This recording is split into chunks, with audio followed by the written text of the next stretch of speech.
Hello students, तो आज हम अपना नया पाठ पढ़ेंगे। पाठ 5, शब्द भंडार। सबसे पहला पर्यायवाची शब्द होते हैं। तो जो शब्द एक दूसरे के समान अर्थ देते हैं उन्हें पर्यायवाची शब्द कहते हैं।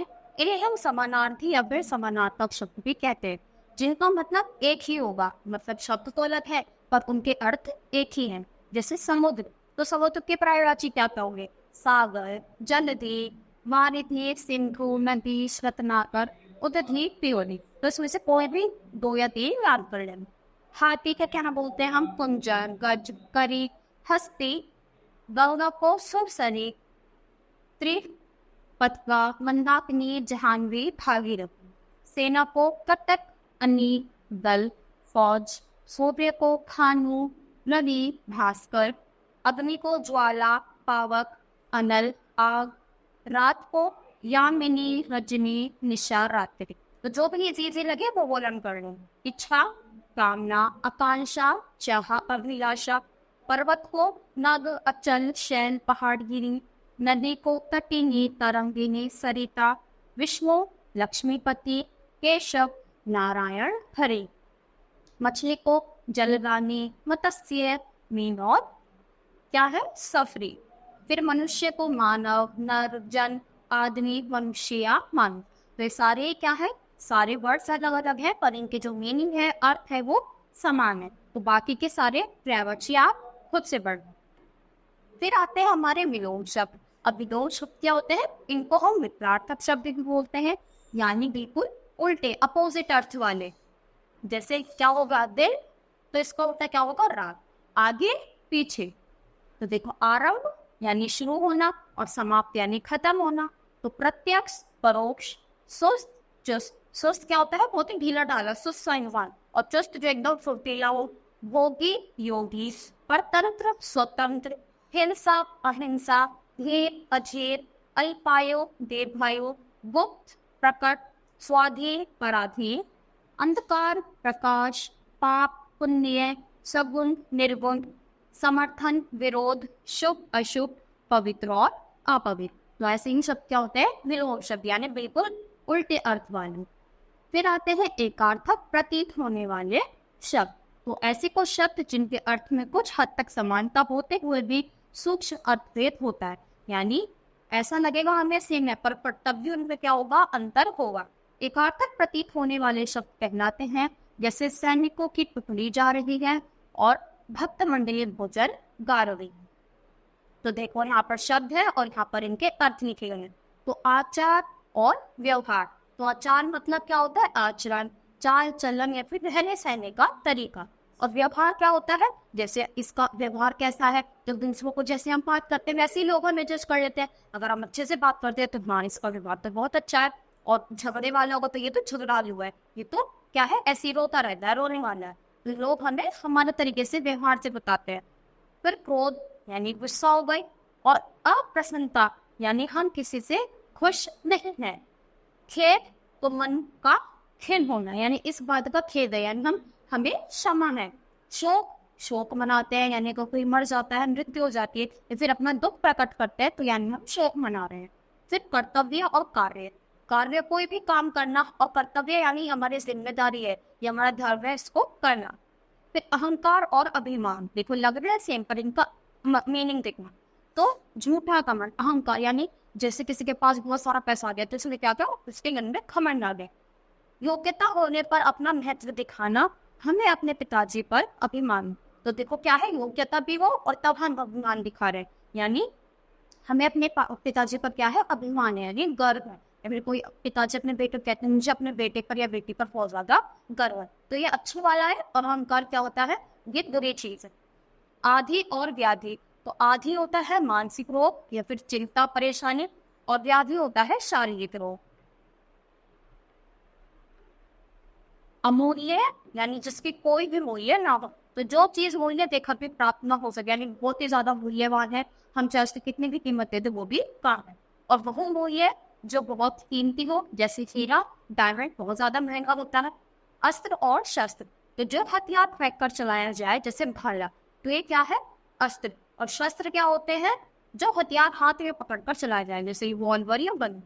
तो जो हाथ से पकड़कर चलाया जाए शस्त्र, और अस्त्र जो ऐसे फेंक कर, जैसे तीर हो गया, भाला हो गया। अवस्था तो जीवन का एक भाग, जैसे युवा अवस्था, हम जवान है तो युवावस्था, और बूढ़े हो जाते तो वृद्धावस्था। और आयु, आयु हमारी उम्र होती है। तो ये क्या होते हैं, एक समान वाले। अब ये आते हैं श्रुति सम भिन्नार्थक शब्द।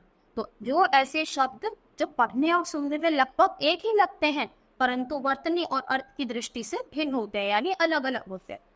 तो जैसे देखो, काट और काठ देखने में एक जैसे लग रहे हैं, पर इनका अर्थ अलग है। काठ मतलब काटना, और काठ मतलब लकड़ी। पुल मतलब किनारा, और पुल मतलब वंश। कंगाल यानी गरीब, और कंकाल यानी हड्डियों का ढांचा। कृति मतलब रचना, और प्रीत मतलब कृति और क्रेत यानी खरीदा हुआ। फिर अचल यानी पर्वत, और अचला यानी पृथ्वी। और दो मात्रा वाला तथा, और यानी उसकी तरफ इशारा कर रहे हैं। सूर अंधा, और शूर वीर। और उपाय और विरूप अब शिक्षक को बोलते हैं। निधन को मृत्यु हो गई, यानी उसका निधन हो गया। और निर्धन यानी बहुत ज्यादा गरीब है। दिशा और दशा, दिशा मतलब उसकी तरफ, और दशा मतलब हालत, उसकी दशा बेकार है। प्रमाण और परिमाण, प्रमाण मतलब सबूत, किसी चीज का सबूत देना, और परिमाण मतलब मात्रा, उसकी मात्रा, ये क्वांटिटी कितनी है। शुल्क और शुक्ल, शुल्क मतलब फीस, और शुक्ल मतलब सफेद यानी व्हाइट। आचार और अचार, आचार मतलब उसका व्यवहार कैसा है, और अचार यानी आम और नींबू वगैरह का जो हम अचार खाते हैं। अव्यय और अव्यय, तो एक तो अव्यय का मतलब होता है अंग यानी पार्ट, और एक होते हैं अभिकारी शब्द जो हम हिंदी व्याकरण में पढ़ते हैं। अंतर और अंदर, अंतर मतलब भेद, और अंदर यानी कि अंदर जाओ, बाहर जाओ, यानी स्थान को दिदर्शक। तो ये सारे शब्द पढ़ना और इनको लर्न करने को। फिर अगले आते हैं अनेकार्थी शब्द। अनेकार्थी शब्द भी कैसे है, पर्यायवाची की तरह, यानी अंबर को हम क्या क्या कह सकते हैं, इनके अर्थ क्या क्या होंगे। तो आकाश, वस्त्र, एक सुगंधित पदार्थ। अर्थ कारण हो सकता है, प्रयोजन, धन, हेतु, ऐश्वर्य। अंक यानी नाटक का अंक, और गिनती का अंक, अध्याय। जाल, जाला। माया, फरेब, छल, बनावट, इसको भी हम क्या कहते हैं, जाल।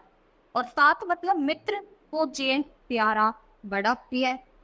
कल यानी मशीन, बीता हुआ कल, और आने वाला जो चला गया उसे भी हम बोलते हैं कि कल आई थी, और कल आने वाली है, वो दोनों। अंतर यानी आकाश, अवसर, अवकाश, और अवधि। फिर फल, तो फल क्या होता है, तीर का उग्र भाग, प्रयोजन, लाभ, परिहान। बलि, उपहार, राजा बलि, बलिदान, या फिर दान, उन सबको हम बलि कहते हैं। शिव महादेव है, भाग्यशाली देव, कल्याणकारी, मंगल। सुधा गंगा, पृथ्वी, दूध, अमृत, जल, मधु। मुद्रा अंगूठी होती है, मोहर, सिक्का, या फिर मुख मुद्रा। और वर्ण मतलब जाति, अक्षर, रूप, रंग, चार वर्ण। वैसे ही बहुत सारे हैं, वो सारे आपको पढ़ने हैं। अगले आते हैं वाक्यांश के लिए एक शब्द। तो हिंदी भाषा में ऐसे अनेक शब्द हैं जो शब्दों के एक समूह के लिए प्रयुक्त होते हैं। ऐसे शब्दों को अनेक शब्दों के लिए एक शब्द, या फिर वाक्यांश के लिए एक शब्द कहे जाते हैं। यानी बहुत बड़ा सा वाक्य है जिसका मीनिंग, और उसके लिए हमने एक शब्द यूज किया गया है, इसलिए बोलते हैं अनेक शब्दों के लिए एक शब्द। तो जो पढ़ा लिखा हो उसको हम बोलते हैं शिक्षित। जो उपहार नाम आता हो, व्यक्तिध्वनि। जिसे गुप्त रखा जाए, गोपनीय। वर्ष में एक बार होने वाला जो सिर्फ एक बार होता है, वार्षिक। जिसमें सहन शक्ति ना हो, सहिंसु। ऊपर कहा गया, उपयुक्त। 10 वर्षों का समय, दशाब्दी। बुरे आचरण वाला, दुराचारी। दूसरे के सोचने वाला, दूरदर्शी। जो कठिनाई से मिले, दुर्लभ। जिसमें लज्जा ना हो, निर्लज। और दूसरे के मन की बात जानने वाला, अंतर्यामी। की ये तो अंतर्यामी है, सबके मन की बात जानता है। जिससे घृणा की जाए, घृणित। बिना वेतन कार्य करने वाला, अवेतनिक। जिसकी 4 भुजाएं हैं, चतुर्भुज। जिसमें रस ना हो, नीरस। मांस खाने वाला, मांसाहारी। और जन्म से अंधे को क्या बोलते हैं, जन्मा, यानी जन्म से ही अंधा है। तो ये सारा बच्चों वही है, इसको आप पढ़ना, और एक बार पढ़ना, 2 बार पढ़ना हो जाए। तो आज के लिए इतना ही।